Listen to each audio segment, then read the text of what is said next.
నంద్యాల జిల్లా శ్రీశైలంలో ఏప్రిల్ 6 నుండి 10 వరకు ఉగాది ఉత్సవాలు దేవస్థానం వైభవంగా నిర్వహించనుంది.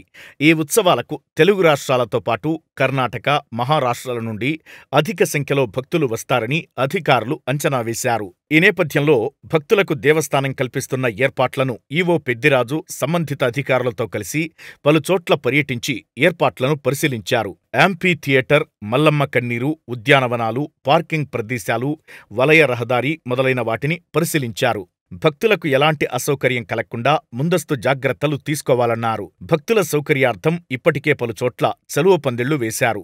ఆయా చలువ పందిర్లు పరిశీలిస్తూ ఎండ తీవ్రత రోజురోజుకు అధికమవుతున్న కారణంగా ఆరుబయలు ప్రదేశాలలో భక్తులు సేదదీరేందుకు ఇంకొన్ని చోట్ల చలువ పందిర్లను వేయాలన్నారు.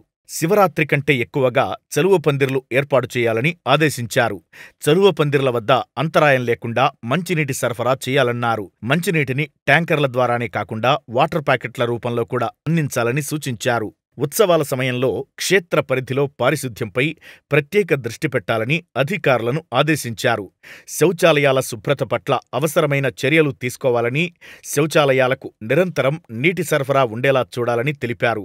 యజ్ఞవాటిక వద్ద గల పార్కింగు ప్రదేశంలో బస్సులు నిలిపేందుకు రీజియన్లు, డివిజన్ల వారీగా సూచిక బోర్డులు ఏర్పాటు చేయాలన్నారు.